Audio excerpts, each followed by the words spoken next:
I am not an aggressive person, and in no case will I start a conflict first. I am used to solving all issues peacefully and through simple dialogue. But when I faced my wife's infidelity, I was overwhelmed only by emotions. I realized that my closest people were hiding the terrible truth from me. Since it was Friday and I had just dropped off my Volvo for servicing, I decided to have the service guy take me home instead of back to the office. He would bring it back to me on his way home. It was a warm late spring afternoon, and some yard work awaited me at home, which helped me make my decision. We have a large backyard, and I was on the back property line raking leaves when I saw my brother's red Corvette pull into our driveway. Great, I thought. The only time he comes here is to borrow something he rarely returns. As I approached the driveway, I heard my son Sam call out, "Hey, Dad, what brings you to the land of wimps?" Dad? Why did my son call my brother Dad? And why is this the land of the wimps? My brother responded, "I'm bringing back Uncle Joe's circular saw. I accidentally cut the electrical cord. He needs to get it fixed so I can finish my project at home. Is Clueless Joe around?" Clueless Joe? My name is Joe, and I hardly consider myself clueless. Maybe I am. Should I just stay outside the garage and listen to this offensive conversation? Of course, I turned on my cell phone to record it. Sam said, "Clueless's car isn't here. He rarely comes home before 5, and I try not to spend much time with him anyway. So no, I don't think he's home. Say, now that school is out, when can I spend some time at your place? It's a lot more fun than being around here." "I'd love to have you come and stay, but your mom wants to spend as much time as possible with you. You're her only child, and when you leave, she'll be lonely. Cut her some slack about this. She's supposed to spend some time with me Thursday afternoon, so I'll ask her about you staying a week or two with me this summer." It was chilling to hear my son ask, "Why doesn't Mom divorce Clueless and move in with you?" I didn't know she regularly spent afternoons at his house. Oh no. Things started to come together in a way I didn't like at all. Maybe I am clueless. My thoughts about what was happening were overwhelming. Eric boasted, "Since she got pregnant by me, I propose to her every month. She always says, 'No, you're great in bed, but you'd make a terrible husband.' I have a husband whom I truly love and cherish. Every moment I spend with him makes me feel like the happiest woman in the world. I love him, and I definitely don't love you. That's why, my son, she won't divorce Joe Tindle, but will sleep with Eric Tindle from time to time. I have to go, but I'll see you tomorrow at noon at your grandparents' annual family birthday party and Memorial Day dinner." At that moment, my legs were giving way as I slid down the garage wall into the garden where I was growing hosts. My world was in ruins. The realization that my son was not biologically mine turned my soul inside out. To find out that my wife had cheated on me so meanly was unbearable. Somehow I made it to the place where I was working and sat on a rope swing, the very swing on which I spent countless hours rocking my son, making him happy. I sat on this swing and cried until a big muddy puddle formed at my feet. What was I supposed to do? Before taking any action, I needed to assess my entire situation as a whole. Then I thought about my possible salvation, a DNA test. A few years ago, Carol, Sam, and I all took a DNA test together. How could this be wrong? But what if Carol threw away my test and replaced it with Eric's saliva in a tube marked with my name? That would hide Sam's true parentage. What a despicable act. They erased my legacy and replaced it with that jerk's legacy, deliberately denying me the right to know that I am not the father of the boy I loved so much. When this thought of redemption disappeared, I realized that I needed to reconsider my current reality. My name is Joe Tindle, and I'm 43 years old. My current weight is about the same as it was in college, 175 pounds. I'm slim and wasn't involved in sports during high school or college.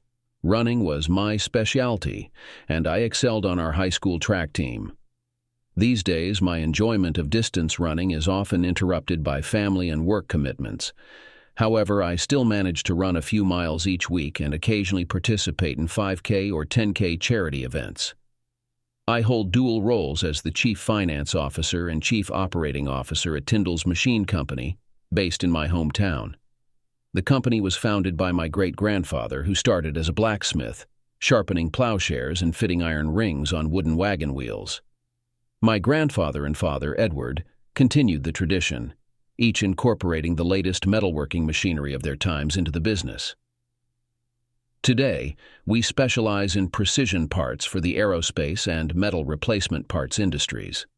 My father, Edward, is the president, and my brother, Eric, is the chief marketing officer of our 50-person business. Dad didn't attend college, but went to the best trade school available at the time. I hold bachelor's degrees in industrial engineering and accounting, which is why I serve as the CFO and COO. My younger brother, Eric, has a physical build that is completely opposite to mine. He stands at 6'3", which is 5 inches taller than me, and weighs over 50 pounds more. He was the quintessential jock, large, loud, arrogant, and quite a bully. He was a crowd favorite as a running back in high school football. A small college scholarship covered his education, whereas I had to work and take out student loans. The only reason he graduated from college was that instructors kept passing him to maintain his football eligibility. Eric's degree in physical education proved to be of little use to him or any employer, so he started working at Tindle as a junior mechanic. Much of our work requires precision, which wasn't his strong suit. Instead, he leveraged his name recognition to open doors to new and existing customers. While he couldn't discuss the finer details of our business, he had a remarkable ability to charm his way into keeping customers satisfied. To be clear, he was good at his job and beneficial to the company. Like any multi-generational company, we had our disagreements. For example, Eric wanted a commission on new sales. This request wasn't unreasonable for the industry, but he was already earning a good salary, the same as mine. I took this opportunity to request that I keep all the income from the patents I had registered. Edward easily conceded to Eric's request, but I had to fight hard to secure the earnings I had generated.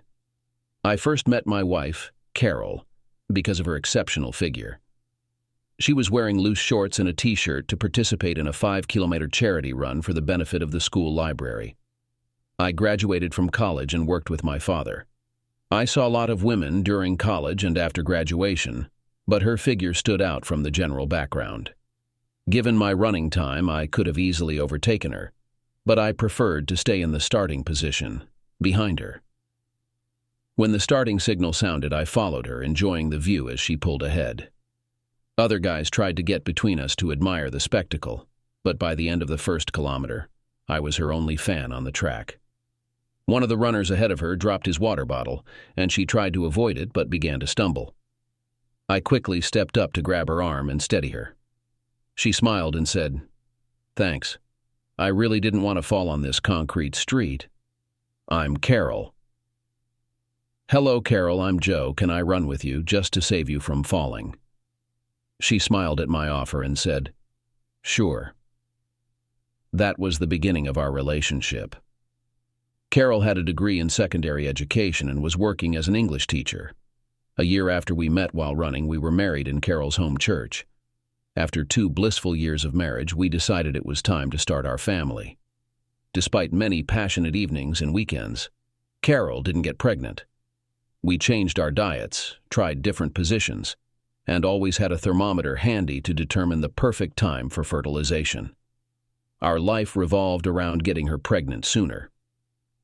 Neither of us wanted to undergo fertility testing at that time, perhaps in a year, but not now.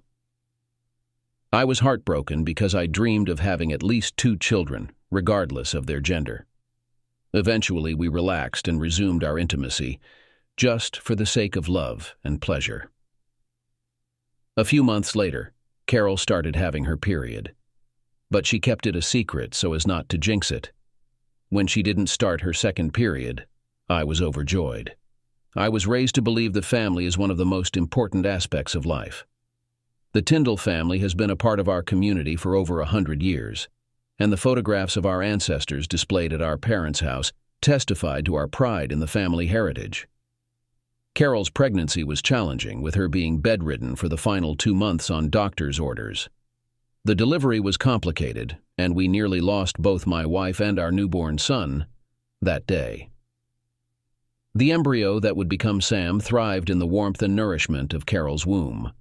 Sam grew so large for her pelvis that he had to be delivered by cesarean section. During the procedure, the doctors identified a complication that led them to advise us against future pregnancies due to the risk of severe consequences. The doctors stressed that another pregnancy could be fatal for both mother and child. Accepting their advice, we agreed to the recommended surgery for Carol. This made Sam particularly special to us, knowing he would be our only child. Sam was an energetic young boy, always active. Despite Carol's disapproval, he and I enjoyed roughhousing on the floor. We spent countless hours throwing, kicking, and shooting various balls. His grades were slightly above average, but not exceptional. However, after his 15th birthday, our relationship began to deteriorate. I thought it was the typical parent-child conflict at that age. We used to spend hours talking and tossing a ball, but now he claimed he was too busy. He spent most of his time on his cell phone and Game Boy, and when I pressed for interaction, he became sullen and disrespectful. From what I could gather, he viewed my job as an accountant as less manly than other professions, a belief likely influenced by the fact that he was now taller and more muscular than me. Over the years, Carol has remained an exemplary wife in every way. Thanks to her experience, intelligence, and unwavering dedication to her profession, she rose to the position of principal of McKinley School. This educational institution was specially created to support students facing learning difficulties and interpersonal problems, such as conflicts. However, I couldn't help but notice how hard it was to deal with unruly students, which sometimes led to conflicts at home. Carol sometimes made harsh remarks about my actions or inaction according to her standards. Our intimate life left no room for dissatisfaction. It was consistent and satisfying. So I was completely shocked when I heard my brother admit to Sam that he was his biological father, who had been in a secret relationship with Carol for over 17 years. Impossible, at first I thought. But what could I actually find out? The biggest source of doubt was the striking physical resemblance between Sam, Eric, and Edward, while I seemed to stand out genetically. Such thoughts unsettled me. That evening I kept a close eye on Carol, observing her every move. There were no obvious signs of her having an affair. Dinner was lively and enjoyable. Sam left to pick up some friends and catch a movie, or whatever they do, until 11 p.m. With Sam gone until 11 p.m., Carol and I began cleaning the kitchen. She asked me to start loading the dishwasher while she went to the bathroom. When I turned around, the only thing she was wearing was a lace apron. She acted as if everything was normal and instructed me to hurry up, get to work, as I have plans for you tonight. We laughed and playfully touched each other while we cleaned the kitchen.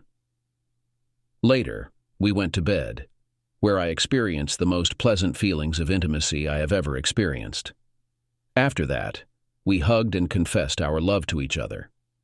The next morning, Saturday, we were going to have lunch at my parents' house to celebrate Edward's 70th birthday. Carol chose not to drive my Volvo, and Sam wanted to go separately so that he could leave early. We agreed with Carol's preferences and drove together in her Lexus. When we entered the house, my mom Sally greeted us with hugs in a certain order, first Carol, then Sam, and finally me. Edward got the same thing. My attention shifted to the interaction between Eric and Carol. Eric hugged Sam warmly before extending his arms to hug Carol. His embrace radiated enthusiasm, but Carol's reaction seemed devoid of emotion, almost bored and annoyed when he hugged her. Such a sluggish reaction was unexpected for partners who had been close for 17 years.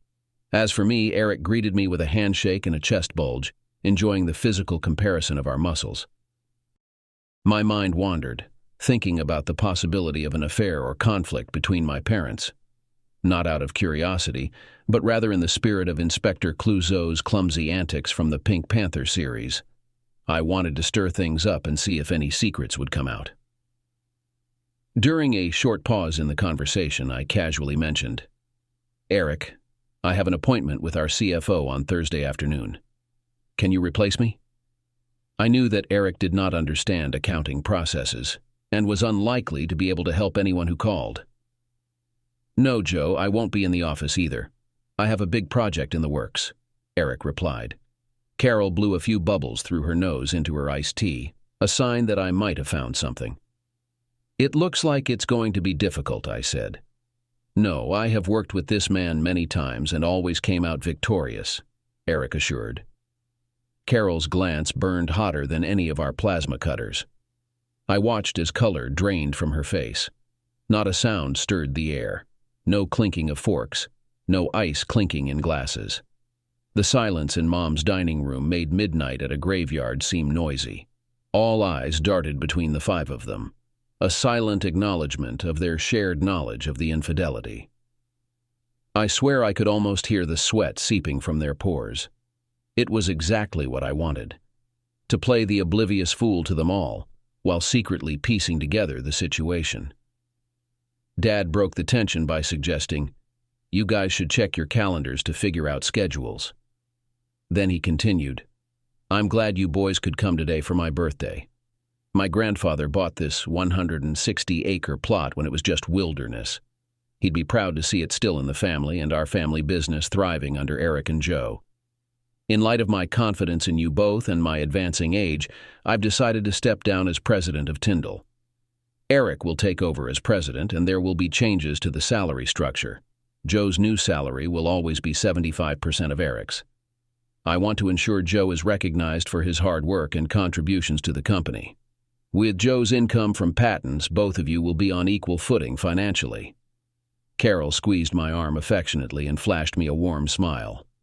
"So, am I supposed to report directly to Eric?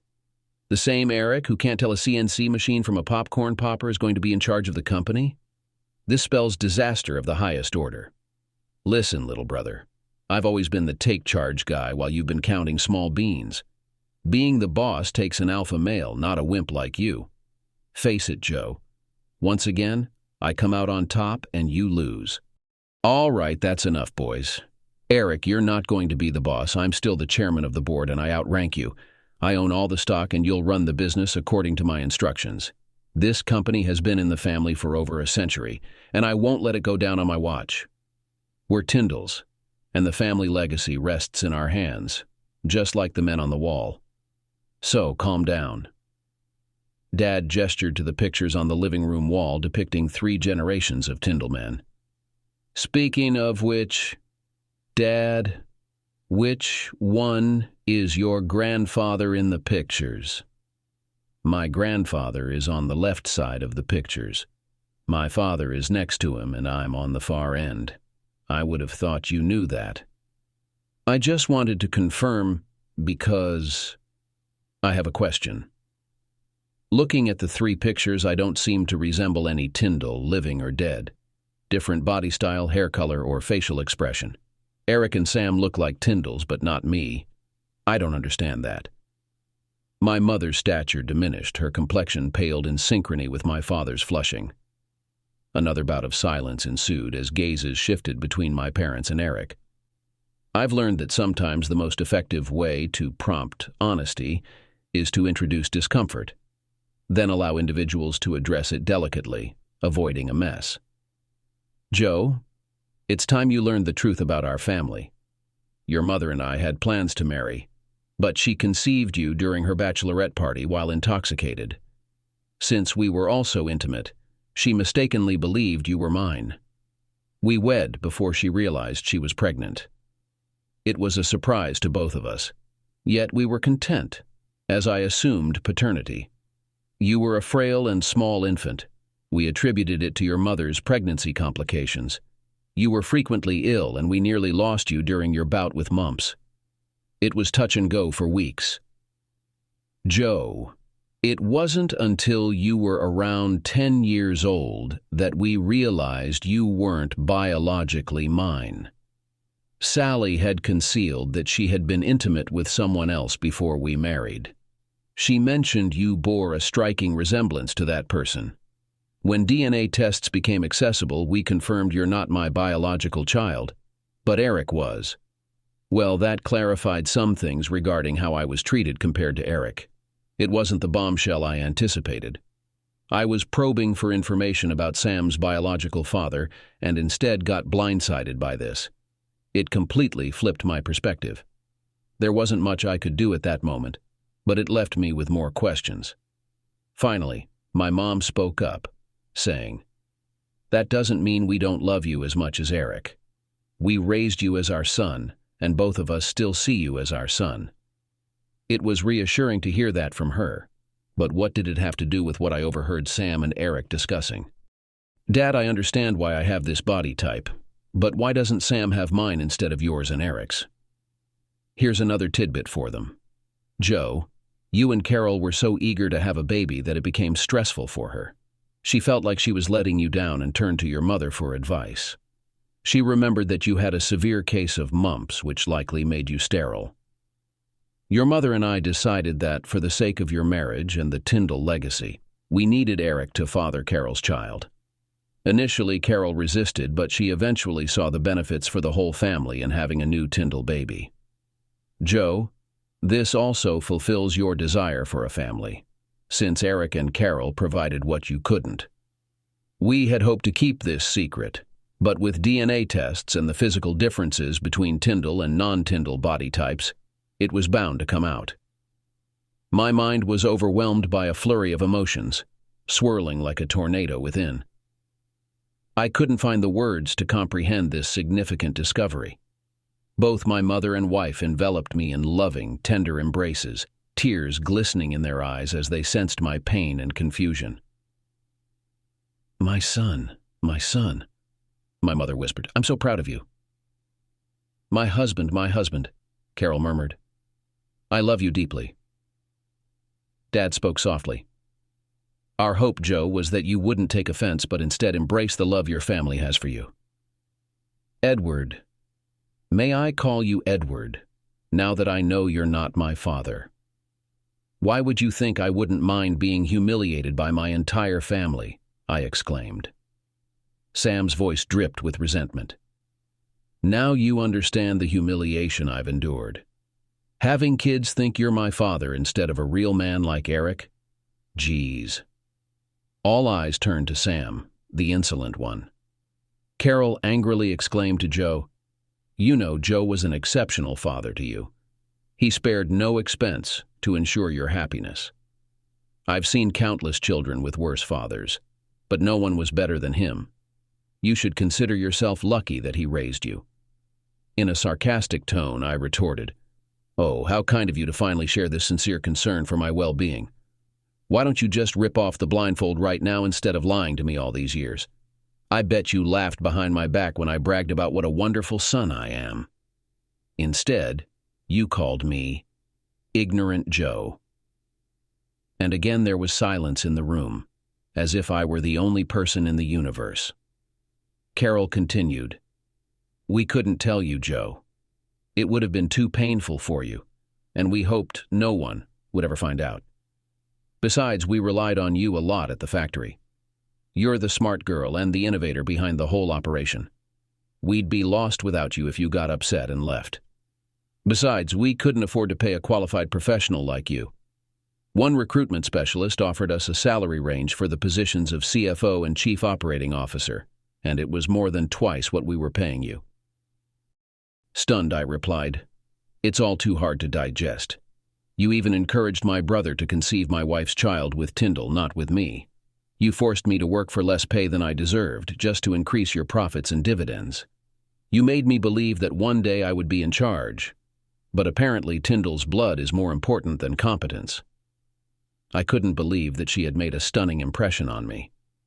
I added sarcastically, "Now you're probably going to tell me that my beloved wife is still dating that asshole brother." As the tension grew, I wondered if she would confirm my suspicions or continue the lies she had been spreading for the past 17 years. Silence reigned in the room again. The accomplices of the conspiracy exchanged glances, but none of them denied that they had committed a serious offense. Finally, a timid voice said, "I apologize, Joe. I'm really sorry, but you have to understand the stress and strain I face at work. I don't like him. I despise him for who he is and what he represents. But I need him to keep me from going crazy." With that, she collapsed to the floor.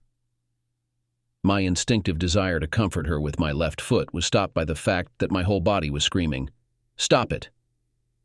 She brought this on herself. Now she has to face the consequences. "I'm sorry about this, son, but we—" "A son? A son? You're a hypocrite. Calling me a son after you ruined my whole life. You show me a minimum of tenderness compared to Eric when we were kids, encouraging my wife to betray me by passing off Eric's illegitimate child as mine. And all this time you've been mocking my complete ignorance that you're being completely disrespectful to me. I'm done with this snake den. By claiming that you are doing this for me, you deliberately and shamelessly deceived me for your own selfish reasons. None of these reasons did me any good. They all broke my heart. I am like a newborn orphan, abandoned to the mercy of fate, and I have no one to turn to for help. A hearty go to hell to each of you." With that furious outburst, so loud that my mouth watered, I turned to leave. As soon as I got to the door, a big hand grabbed my elbow. "I'm sorry, Joe. Since it means so much to you, I will stop sleeping with your wife. So I'm giving it back to you." The arrogance of this jerk was amazing. He returned my exhausted wife to me. I started for the door again, but Eric stopped me, turning me around to face him. His sudden movement gave me an opportunity. I managed to land a surprise blow as I turned around. I was aiming at his nose. Instead, my fist hit his neck. His usual sarcastic remarks turned into slurred sounds as he fell to his knees, clutching his throat. When I saw my chance, I stepped back and gave him a powerful kick. The result was as expected. He collapsed to the ground. Carol and Sam hurried towards him, each with distinct emotions. Sam sought to console his mother's partner. Then, turning towards me, he yelled, "You despicable person! You damn despicable person!" Oh, the irony of it. One despicable person calling another despicable person despicable. What a chaotic mess you've created here, Ed and Sally. A complete disaster. Carol began fiercely kicking Eric in the back, shouting, "You contemptible person, you deserve this and much more." Leaving the chaotic scene behind, I entered Carol's car and deliberately backed it into Eric's beloved Corvette. As I drove away from the scene, I accidentally grazed the passenger side of Edward's new F-150 pickup. Consumed by anguish and humiliation, I struggled to keep the car steady on the road. Finding solace at an abandoned gas station, I first cried until I felt drained, then erupted with anger like a 4th of July firework. Beating the vinyl dashboard was the only outlet for my emotions in my distressed state. Eventually, exhaustion overtook me, leaving my limbs weak and my mind numb. The buzzing of the cell phone on the floor was just one of many attempts by the woman who was once my wife, Carol, who is now called a woman of easy virtue, to contact me. With a heavy sigh, I pondered my current predicament. There seemed to be no way to rectify the mess they had created. Not only had I been betrayed, but I also discovered that my biological father wasn't the man I had known. It was a complete disaster I found myself in. Just 3 days ago, I felt like I was on top of the world. Now it's all turned to chaos. The silver lining, if any, was that I still had choices. I could choose to remain oblivious, earning a raise but working under Eric or Edward.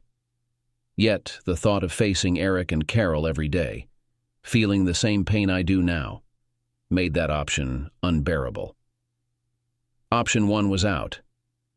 Option 2 was to disappear quietly, leaving the Tindle family to carry on without me. But I realized they wouldn't even notice my absence. They never cared for me while I was here, so why would they care once I was gone? Option 2 didn't suit me either, but perhaps I could merge it with Option 3. Option 3 involved staying within the family fold, but not for their benefit. I would make them rue every deceitful and hurtful act they'd committed against me. Yes, Doctor Number 3 had a certain appeal. The only thing holding me back was the distance from my home. 20 miles to be exact. It was time to make a move. The damaged car belonging to the careless driver was abandoned in the yard rather than the driveway. I packed my computer and important documents into my Volvo, along with clothes for the next few months.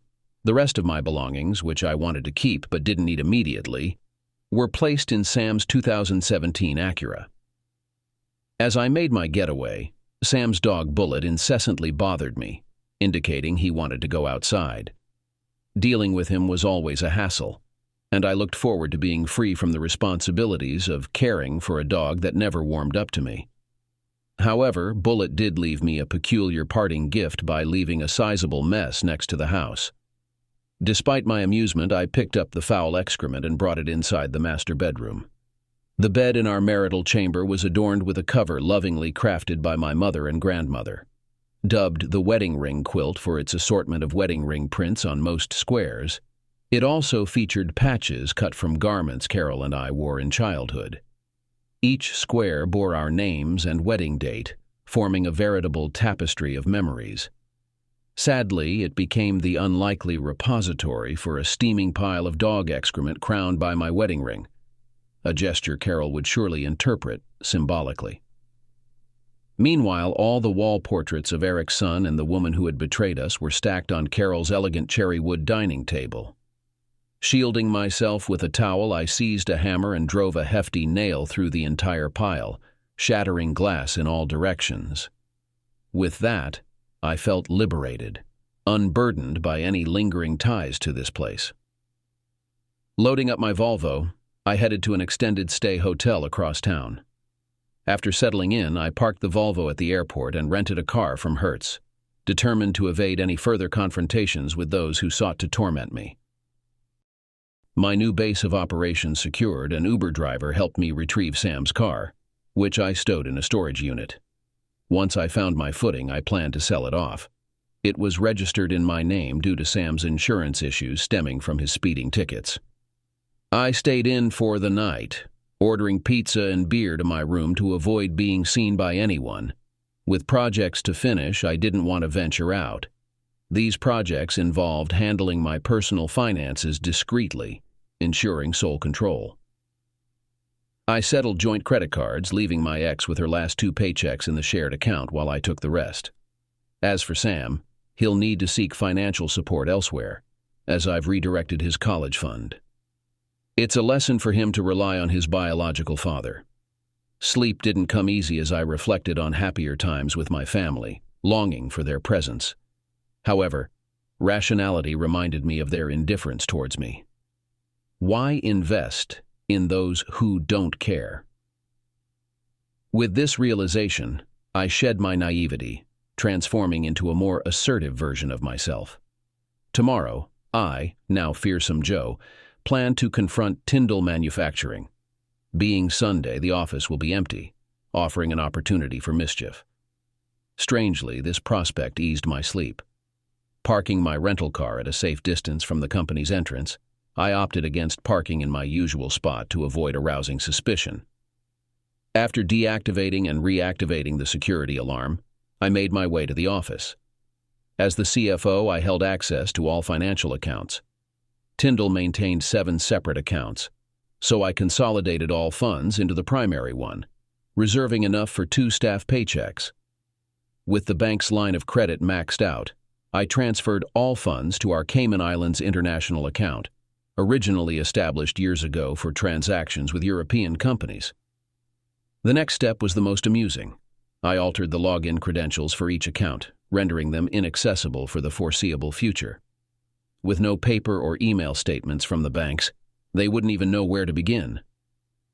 With a smirk, I updated the postal address to 101 Big Tree Saint, 2. Montana, 59085. I then sent closure notifications for utilities and services such as electricity, gas, water, telephone, and internet. Since time immemorial, Tindle employees have carefully kept all business-related documents. 5 years ago, I implemented a program that transferred all the data to the cloud. The only documents we kept were the ownership rights to the vehicles and the guarantees. All employees of the finance department have access to these digital files, and only I am authorized to add or delete them. Passwords and logins were regularly updated to prevent unauthorized access. In addition, all CNC machines connected to the internet have been assigned a new password and login. Eric's office became my next target for extracting potentially compromising materials from his computer. It didn't take long to discover several video files depicting him entering into relationships with employees, wives of local residents, and, unsurprisingly, with Carol. I copied the videos to my flash drive and left his computer untouched, intending to preserve these clues for future use as retribution. The final destination was the utility room, not just any ordinary space, but a fortress in itself. Enclosed by concrete walls, it housed the primary conduit for our electrical supply. At Tindle MFG, where every machine buzzed with electricity, a single misstep could result in instant incineration. Only the electrician and I held authorization to enter. If we needed to cut off our service, navigating the labyrinthine bureaucracy of the electric company would take days. Meanwhile, I would secure the premises from within the fortified room, adding new locks. By the time they realized the main transformer box had been tampered with, the power company would already be extinguishing our lights. Opening that heavy door would require significant effort. The keys to this room, along with all others for various compartments, cabinets, stock areas, vehicles, offices, and machinery, were submerged in a bucket of cleaning fluid, obliterating any trace of their original purpose. Leaving behind the building I had grown up in, aspiring to make it my lifelong workplace as its president with Sam as my successor, felt like abandoning a cherished dream turned nightmare. My tenure at Tindle had seen me attend numerous industry conventions, partake in meetings and breakout sessions, while Eric indulged his companions in drinks and strip clubs. Now this became my new terrain for job hunting. There was no necessity to delve into the extensive texts, phone calls, or emails from my once wonderful family. Their words were merely repetitive. "We love you. We regret your distress, but our actions were for you, not against you, not to cause you pain. Please sit down with us, or just your wife, so we can provide a clearer explanation." My mother begged for Edward's forgiveness for becoming pregnant with me, and they remained married. Why couldn't I do the same with Carol and Sam? The number 17 hammered into my mind. Because Carol was having an affair with him for 17 years. Your mother was just a one-night stand. On Tuesday morning, I phoned my lawyer, Bob Carson, to represent me and discuss my options. He had an available slot at 3 p.m., so I returned to my apartment and gathered the documents I presumed he would require. My preferred approach would be to initiate divorce proceedings on grounds of adultery, but I'd need to relocate to another state for that purpose. I doubted she would agree to it. However, I did discuss the implications of her infidelity with him and expressed my unwillingness to pay child support. I am willing to split everything 50-50, as I do not hold any stock in Tindle MFG. My assets mainly consist of a salary and income from patents. It works in my favor that Tindle MFG has been underpaying me with a subpar salary, which I had hoped would eventually lead to a promotion and stock ownership. As a school principal, Carol's income was comparable to mine, so the attorney believed the divorce proceedings should proceed smoothly, unless she contested it. The plan was to complete the necessary paperwork and have her served as soon as possible, preferably at her workplace. After all, she has humiliated me for years, and it's time for her to share some of the shame. During my meeting with the attorney, I also informed him about the rearrangement of Tindle funds. As the CFO, I had authorization to transfer funds between accounts, although I did not personally benefit from this. The funds still belong to Tindle MFG, but they may need to take steps to access them. He believed my actions were unwise. "Joe," he said, "if this rearrangement you're proposing leads to any financial loss for Tindle, They could take legal action against you. They might sue you and potentially succeed. And what would they gain? What assets do I possess for them to expend vast amounts of money seeking revenge? Besides, they wouldn't want me in court, under oath, explaining to the community why I did what I did. No, they wouldn't want that Pandora's box opened for public scrutiny. He shook his head and requested the $3,000 retainer check. With a list of manufacturers I had met and would consider working for, it didn't take long before I had 3 meetings lined up. These companies were interested in both my services and access to my patents. There was no compelling reason to remain in town. While I had many friends I could rely on for support, I loathed to burden them. The only way out of this mess was to fight my way to the top and leap to a new place, starting over at 43 years old. A week later, Bob Carson called me to say he had just come back from the county attorney's office. Edward was furious, accusing me of embezzlement, wire fraud, and grand theft. However, Bob informed them that all the funds were safely kept in a Tindle account that had been active for years. None of the money had been withdrawn, and it still belonged to the company. Edward just needed to arrange for a new signer on the account, which meant he'd have to reluctantly fly down to the Cayman Islands, something he detested, especially flying over water. A month after Carol received divorce papers, my lawyer inquired if I had responded to her attempts at contact. I found it amusing. I hadn't replied to her calls, texts, emails, letters, or even smoke signals. There were 2 legal hurdles in finalizing the divorce. Carol contested my claim to Sam's college fund and car. Even my lawyer doubted we could convince the judge. I offered to split the funds with him. If that wasn't satisfactory, I threatened to take legal action, arguing that I had been misled into believing I was Sam's father and had covered his expenses for the past 16 years. I'd sue Carol, Eric, Sally, and Edward. I might not win, but the media would relish the spectacle of Tindle family drama unfolding on social platforms. A week later, the lawyer phoned and informed me that Carol was prepared to sign the papers as they were, with the condition that I spent an hour with her. Supposedly, she wanted to justify or perhaps just explain the terrible things she had done to me. Regardless, I had no desire to ever see or speak to her again. However, I needed to sever any legal ties with her and anyone associated with the name Tindle to start afresh. Agreeing only on the condition that Carol and I would be the only ones present, I also insisted on recording the entire meeting to make sure I wasn't lured into a trap. It might sound paranoid, but after enduring unknowingly for 17 years, I wasn't taking any risks. At 3 p.m. the following week, I pulled my rental car into my old driveway. Seeing no other suspicious vehicles containing people I wished to avoid, I approached the front door. She must have been anticipating my arrival as the door opened almost magically. To give her her due, she didn't try to tease me with an attractive dress. She didn't cook my favorite dish, and my favorite drink was waiting on the table. Instead, 2 piles of papers, signaling the legal dissolution of our marriage, sat between us. Romantically, the marriage had long been dead. Like the final step of a mundane task, the paperwork was the last formality. She offered me a drink, but I declined sharply. I purposely refrained from inquiring about her well-being because I no longer cared. Why should I? Instead, I simply said, "All right, you've got me here. You can begin." For the next 15 minutes, I listened as she recited passages from the Cheater's Bible with meticulous detail.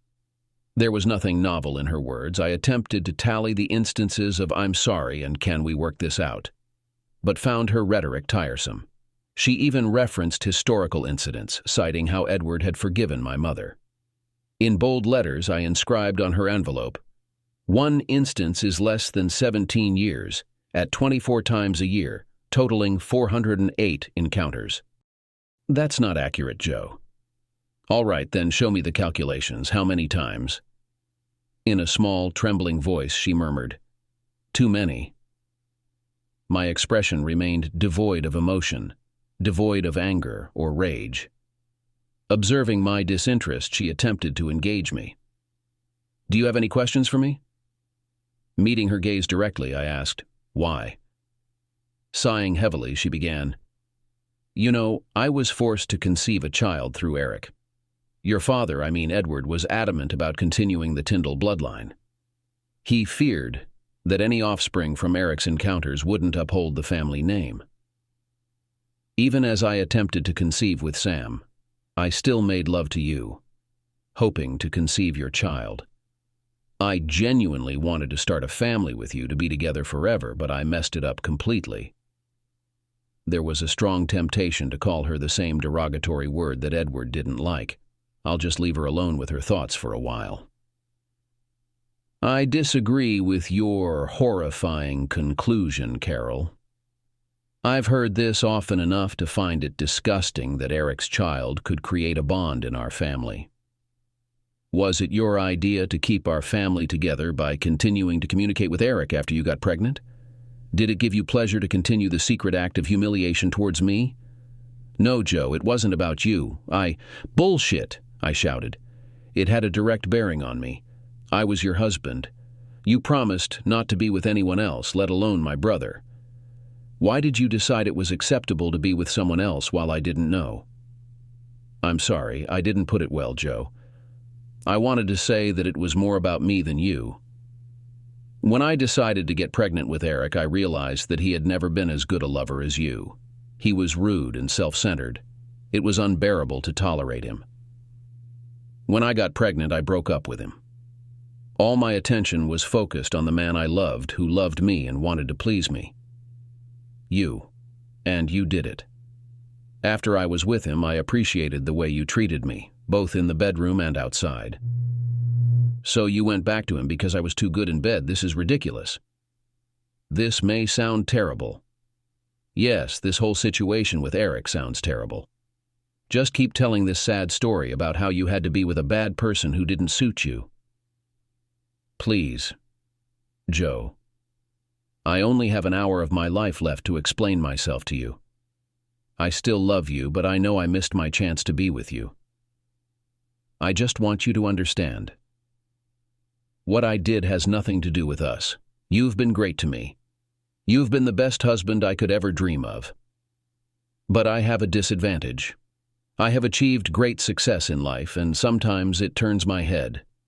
I'm starting to believe that I'm taller, smarter, and smarter than others. I lose the ability to empathize and behave arrogantly. And you saw it. I needed someone who would be harsh with me, and Eric was suitable for this role. Joe, this flaw showed up after your parents convinced me to get pregnant with Eric, not you.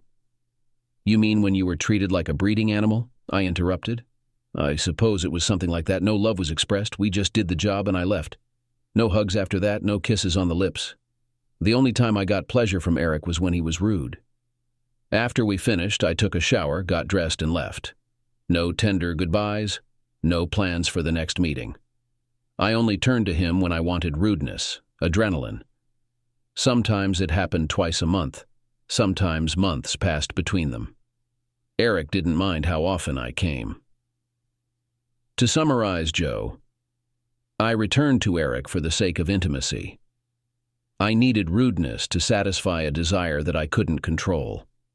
It's not that you're a bad lover, but I needed something else. Besides, I was embarrassed to ask you what I wanted from Eric. You've always been gentle and caring, treating me like a queen. I used Eric as a substitute therapy to deal with my superiority complex. Looking back, I realized that I made a huge mistake. And I'm sorry that I hurt you. The best man I've ever met. Someday, when all this is in the past, I hope you will remember those happy times when we were together. It's an interesting story. But do I really know everything? She quietly admitted. Yes, now you know all the facts. Is that true? Let's see what I don't know. When was the last time you had an intimate relationship with him? The last time was when I was upset after the incident at your parents' house. I suppose he wasn't using protection. She shook her head. Have you ever thought about the risk of infection from Eric? In response, she shrugged her shoulders. Have we ever been close on the same day you were with Eric? She tried to dodge the question. I always cleaned myself up there and then back at home. That's not the answer to my question. How many times, Carol? Not much, Joe, but there were times when you really wanted to be intimate with me and I didn't want to turn you down. As if from Mount Vesuvius, scorching lava uncontrollably burst out of my mouth, which led to an attack of vomiting. In an instant, the table and Carol were covered with the remains of my previous meal. I stumbled towards the door, leaving a trail of spewed meat and pasta behind me. Carol's sobs reached my ears, indicating her displeasure, staining the carpet and dress. Very sorry. My lawyer had to reprint the documents because no one in the courthouse wanted to handle them. 2 weeks later, the divorce was finalized and I kept half of the funds for college tuition and the proceeds from the sale of the car. She gets the house until Sam, our common child, graduates from high school. I'm sure he was angry, but since he didn't want me in his life anymore, I left with all my money. Since I am not Sam's biological father, I refused to pay child support. If necessary, I will sue the Tindles for adultery and accuse them of fraud. No one wanted this scandal. I was already ashamed to be associated with the name Tindle. During my time in isolation, I was wondering if it was worth watching the video files I received at Eric's office. I was still upset about Carol's infidelity. Each file was tagged, and I felt a sense of dread when I came across a file named Sindra, who turned out to be the wife of one of my closest friends, John Brown. John, who started high school 2 years earlier than me, and I hardly talked to him because of the differences in our social circles. He was an outstanding athlete, while I was more inclined to study. However, fate intervened when I, a nerd, was chosen to help him with a mandatory English lesson, despite the fact that I myself was an excellent student in natural sciences and mathematics. Our unusual friendship blossomed during the semester, when I helped him navigate English, and he, in turn, excelled in other subjects. Eventually, he enrolled in a small college on a football scholarship, but returned after graduation to be closer to his elderly parents. He came to me in search of a job, and I was pleased to find that his mathematical and engineering skills perfectly matched the needs of our store. On my recommendation, he was hired, and our friendship resumed. A few years ago, John and his partner Sindra faced a serious problem in their relationship. It turned out that Sindra had an unpleasant encounter after a bachelorette party, where she abused alcohol, which led to deplorable actions with another man. Despite her immediate confession upon returning home, the damage to their relationship was irreparable. Considering that they had 2 young children, divorce seemed unthinkable. I came across a video file concerning Sindra, which shows her entering a hotel room in a disoriented state, along with Eric. The lack of sound did not diminish the seriousness of the scene. Eric pushed her onto the bed. Everything happened extremely quickly. After pampering himself, Eric took a drink out of the mini fridge and lit a cigarette. She slowly headed to the bathroom, packed up, dressed, and left. Not a word was spoken during their meeting. John has been curious about what happened for a long time, but now I have some evidence in case he wants revenge. I invited John to my house to discuss a very personal matter. After a few beers, he asked how the confidential conversation had gone. Unbeknownst to me, John, I came across a video of your wife cheating on you. It looks like she may have been under the influence of alcohol.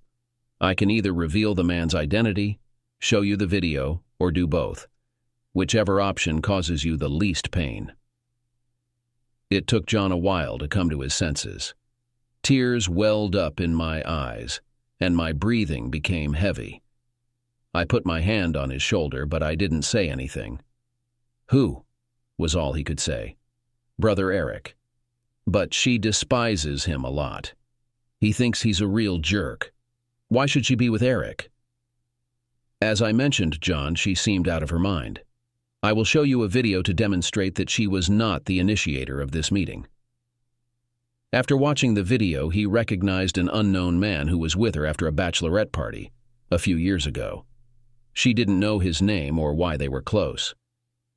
When she tearfully told John about the incident, he tried to keep his composure and asked, Why did he do this to the employee's wife? She explained that it was an isolated incident and he never contacted her again. John assumed, I don't think he bothered to find out her last name. He just chose the most attractive woman. He wasn't interested in her name, just her body. John stood up and thanked me, saying, surprisingly, this sheds light on the situation. I am grateful that I forgave her then, seeing how upset and remorseful she was. Now that I know the truth, I'm not sure if I should share this with Sindra or not. I'll have to decide as I go along. Can I save this video, Joe? I replied, of course, this is the only copy. John asked, would it bother you if your brother had any accidents in the coming months? I replied, don't be shy. It will divert suspicion, as I've already encountered him once. Just make sure I have an alibi for the time being. John expressed his gratitude by saying, thank you, Joe. You're like a brother to me. I chuckled, yes, and you're a better brother than the one I was involved with. We hugged, and as I left, I added, stay in touch. I barely bothered to watch the video of Carol and Eric. It wasn't worth my time. My head was just spinning. In the end, I decided to delete all the videos with Carol's names. I never wanted to see those two again. But when I was deleting, fate intervened and forced me to click play instead of delete. What I saw was more disgusting than I could have imagined. She wasn't lying when she said that her husband, family, friends, and school slipped her mind when Eric was with her. It was clear that she was enjoying what was happening. It destroyed all my positive ideas about her. 2 weeks later, John came in for a beer and thanked me for answering the questions that had plagued him for years. He suggested using the remaining recordings to expose cheating wives and support devastated husbands like himself. I willingly handed over the remaining vile videos to him. My job search was yielding positive results. A major competitor of Tindle's reached out to me, inviting me for an interview in their city, a journey of 100 miles. It was a rare moment of happiness for me. I made myself available for the interview at their convenience. The Donan Corporation, led by CEO and President Tim Donan, offered me a promising job package similar to my peers. However, there was a condition. I had to undergo a personality evaluation with the head of Reynolds Resources. Given my recent struggles, I feared what they might uncover. The next morning, I was scheduled to meet Mickey D. Reynolds, the owner of Reynolds Resources. Besides personality assessments, they handled HR tasks, recruitment, and corporate governance for Donan Manufacturing. Tim expressed relief at this arrangement, being more focused on engineering projects than administrative tasks. Reynolds Resources' office was sleek and modern compared to Donan's manufacturing setup. Upon arrival, I was greeted by an attractive receptionist who offered me coffee and a seat on a couch until Mickey D. would see me. To my surprise, Mickey D. turned out to be Mickey D., a striking woman in her early 30s. As we shook hands, I struggled to find words, but Mickey's firm yet feminine grip put me at ease. For the next couple of hours, we engaged in discussions about my characteristics, preferences, and engineering philosophy. Our conversations were courteous and enjoyable. She tactfully broached the topic of why I was leaving my long-standing position at Tindle. While she understood she couldn't ask personal questions, she left the door open for me to share anything I wished. All I divulged was that I had been passed over for a promotion and was underpaid for my responsibilities. Wow, Joe, it's already 11:45 and I'm sure you're ready for lunch. I'll send my report to Tim and he'll provide you with further details. Would it be against company protocol for me to invite you to lunch? Sort of like giving the new employee a tour of the Chamber of Commerce. She gave me a knowing smile and replied, I'd be delighted. And so began the first of many lunches, which gradually extended into dinners and more over the following months. While hesitant to label it a relationship, I eagerly cherished the time spent with her, enjoying her company. Judging from her reactions, she appeared content with the pace and the development of our friendship. During this period, Tindle Manufacturing faced significant financial difficulties. Despite having sufficient cash to cover all expenses, the funds were inaccessible. Edward was compelled to take swift action as vendors and suppliers awaited payment. He had to utilize emergency assets to sustain the company. The 160-acre parcel of prime development land near town held considerable value, worth millions. However, the prospect of mortgaging this property unsettled the long-standing Tindle family members who had owned it for over a century. The mortgage proceeds kept the company afloat until Edward traveled to the Cayman Islands to gain control of the funds. Nevertheless, the damage to the company's reputation was substantial. Instead of permitting Tindle to settle invoices within 14 days, suppliers insisted on upfront cash payments. This significantly depleted their working capital, and the mortgage remained unpaid as the Cayman funds were repatriated to the United States. Gradually, Mickey D. learned about the events that took place both in my personal and professional life. She showed amazing empathy after experiencing her own tragedy when a UPS truck tragically claimed her husband's life 2 years ago. He was the driving force behind Reynolds Resources, and despite his absence, she courageously kept the business afloat. Meanwhile, I talked about the heartbreaking incident involving Eric, who was attacked in the poorly lit parking lot of a bar. After being hit by a steel pipe, Eric found himself lying on the ground and begging for mercy. Eric lost consciousness, missing the chilling warning of the attacker. "This is for interfering in my wife's business." Working at Donan brought me immense joy. As I settled into my role, I realized I didn't have any restrictions from my previous job at Tindle, so I began attracting their top clients. Despite not being as adept a salesperson as Eric, I understood the client's needs and how to fulfill them more efficiently and affordably. Eric seemed disconnected from the product, merely focused on getting someone to foot the bill. His absence from client meetings was noticeable, often due to his frequent injuries, usually occurring after leaving a bar. 6 months later, after my divorce was finalized, my relationship with Mickey D. blossomed. Beyond her physical beauty, she possessed qualities of warmth, intelligence, and compassion, making our time together both enjoyable and meaningful. As we grew closer through numerous dates, our interactions became increasingly intimate, marked by gentle touches, caresses, and kisses. One evening it became clear to me that Mickey was acting as if she was interested in intimacy with me. After we danced closer than usual, she sensed my interest. When her foot touched mine, she looked up at me with her captivating eyes and asked, "Well, are we leaving now?" "Of course," I replied, kissing her with even more fervor than before. On the way home, we couldn't resist each other almost recklessly. But when endorphins go through the roof, how can you hold back? We ended up in her bedroom. "Did you bring any protective equipment with you?" she whispered in my ear. "No, I'm sterile." That's why Carol had Eric's baby. "What did the doctor say about your infertility?" "No, doctor, my mom told me that I had mumps as a child, and that's why Carol couldn't get pregnant." "Not a single doctor? The same mother who lied about your paternity and encouraged your wife to sleep with your brother?" "If I were you, I wouldn't trust anything she says and would seek professional help. Now I'm ready for an amazing evening." As soon as we exhausted our energy, the conversation turned to my fertility. I assured her that I would go to a fertility specialist to get tested. A week later, I passed the test and waited for the results. Since Mickey was interested in this topic, I invited her to the next reception. Fortunately, the doctor quickly assured us that I was not infertile. My team of potential fathers amounted to only 25 million. While the typical range is between 50 and 100 million swimmers.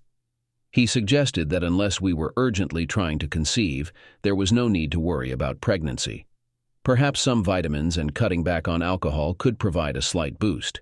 He advised that the best approach to conception is not to worry too much about it, comparing it to playing roulette. Despite having fewer swimmers, the chance of conception is slim, but not impossible. Mickey D. resumed birth control while I used condoms for a couple of months. We contemplated moving in together, planning to do so after the new year, given that Christmas was approaching. However, Mickey D wanted me to meet her parents first. She had described me to them as a great guy, or so she claimed, and they were eager to meet me. This could mark the beginning of me having a real family once more. As we pulled up to their large yet unassuming house, I felt a bit nervous. As soon as the door opened, Mickey D stepped forward, embracing the man in gray slacks and a red Christmas sweater. She then introduced me to her father, saying, "Daddy, I want you to meet the man I love, Joe Tindle." "Joe, this is my father." I interrupted her by saying, "Mr. Donan, oops, Tim. I didn't realize she was your daughter. Wow, I'm at a loss for words." "Say, nice to see you, Tim, and come into the house. Why didn't you mention Tim was your father? Wouldn't that have been something I should know?" "Yes, Joe, and that's precisely why we kept it from you. I wanted to see if you were interested in me or my inheritance. Plus, I didn't want you to face any backlash from the staff about being involved with the boss's daughter and sole heir to the company." Like me, she had a younger brother, but he passed away at 16. "So what does being invited to Christmas dinner with your parents mean for us? Is it personal, business, or does it affect our relationship?" "Joe, it means I love you and want you to meet my family. Business is separate.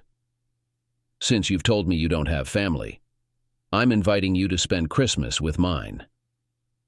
"Okay, now I understand about Mickey D. The D stands for Donan. I really am clueless, aren't I?" She chuckled, saying, "Maybe you should have a D in your name for duh."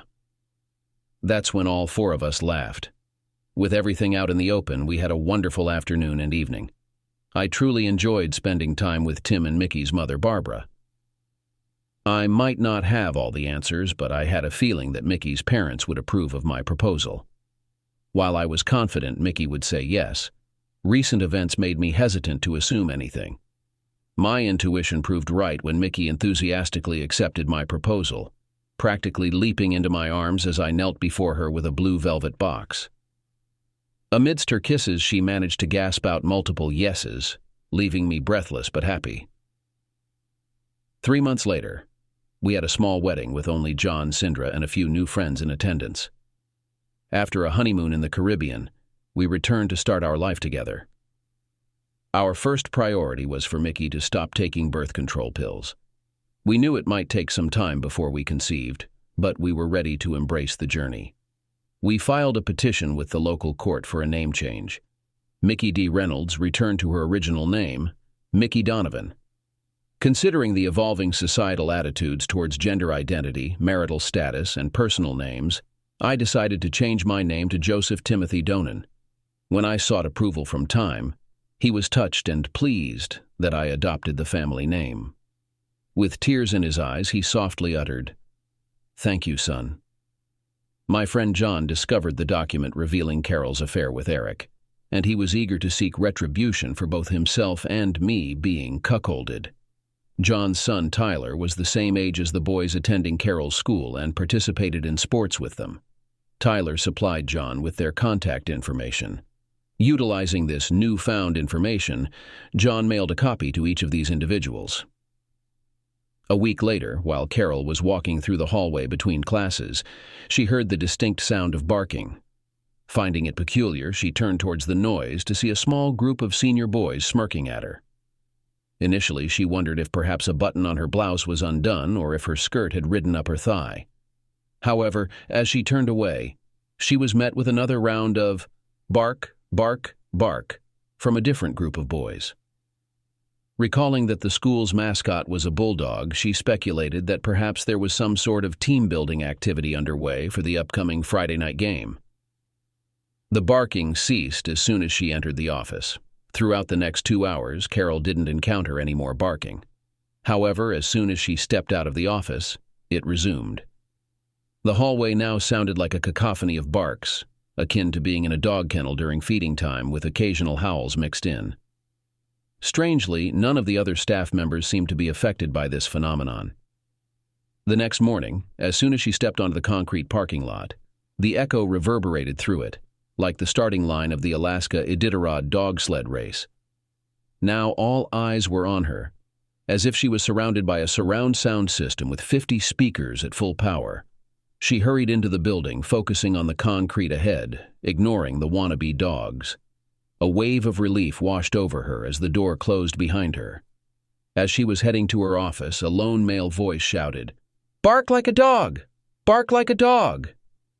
The low voice sounded like Eric's, but what was he doing there? Why would he say that? A sudden realization hit her like a bolt from the blue. The guys must have gotten hold of one of the videos with inappropriate scenes that Eric subjected her to. She missed the question of how the video got online and immediately panicked. Oh no, what should I do now? My job? My career? My dignity? All this is under threat. She rushed into her office and slammed the door. Were her colleagues sneering at her? Did they know what had happened? Who else has seen this video? What was her next move? In the middle of the first hour of school, when the corridors were empty, she hurriedly left her office. She shouted over her shoulder that she felt unwell and was going home. She wasn't lying. She really wasn't feeling well. However, instead of going home, she rushed down the street to Tindle MFG. Entering Eric's office in a fit of rage, she demanded, "Did you distribute a video where we are close? If you did that, you're finished." Eric could feel the force of her anger. Nervously, he replied, "No, I have them all here. Only I have access." He pointed to his computer and opened the file. "You're an idiot. We've been hacked. The video went viral and my life is ruined. Could it be worse?" She collapsed to the floor, sobbing. Not knowing what to do, Eric ran to his father's office, and together they hurried back to calm Carol down. After a short discussion, they decided to take her home, close the door, and go back to work. 5 years later. After half a decade had passed, Carol was obliged to step down from her role as principal due to a loss of respect from both staff and students, as well as the school board. Despite her expertise in the field, she was offered a new position in the form of an office in the basement that was still under construction. Here, her responsibilities included reviewing all new state and national procedures and guidelines. Her interactions with other staff members were minimal, and she had no contact whatsoever with students. She would arrive at the building at 6 a.m. with greasy, unwashed hair, wearing flannel pajama bottoms and fluffy slippers. Departing an hour before school ended, her notoriety compelled her to live as a social outcast, even traveling out of town to purchase groceries. Meanwhile, her son Sam seemed to be frequently sent home for fighting, likely influenced by his peers who derogatorily referred to Carol as Lassie the Wonder Dog. Initially, numerous men expressed interest in her, sending dog biscuits with their phone numbers attached in hopes of a response. The financial state of Tindle Manufacturing plummeted dramatically after my departure. Losing clients to Donan Manufacturing, increased expenses for both the CFO and COO, coupled with poor management by Eric, sealed the fate of the company's economic viability.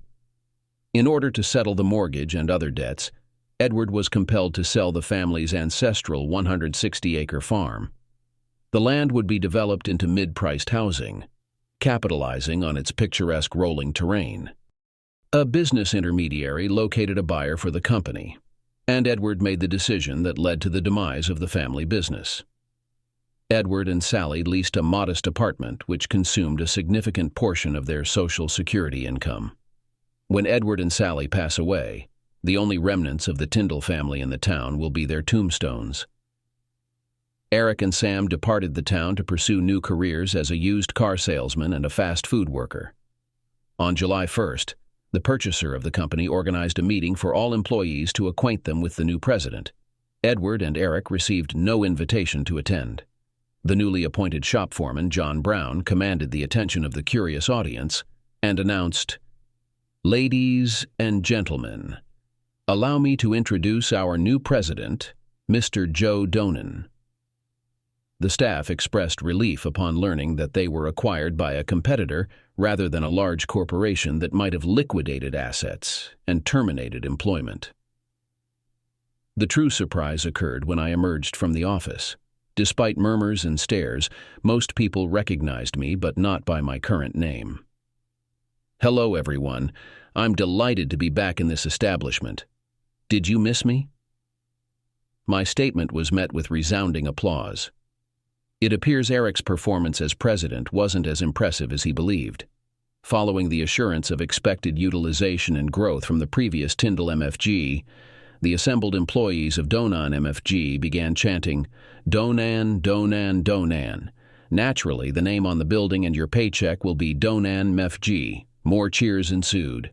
I appreciate the warm welcome. I'm confident this transition will benefit us all. Now allow me to introduce you to my family, my wife Mickey D. and our son Timothy Joseph Donan. Yes, DNA confirmed he's my son.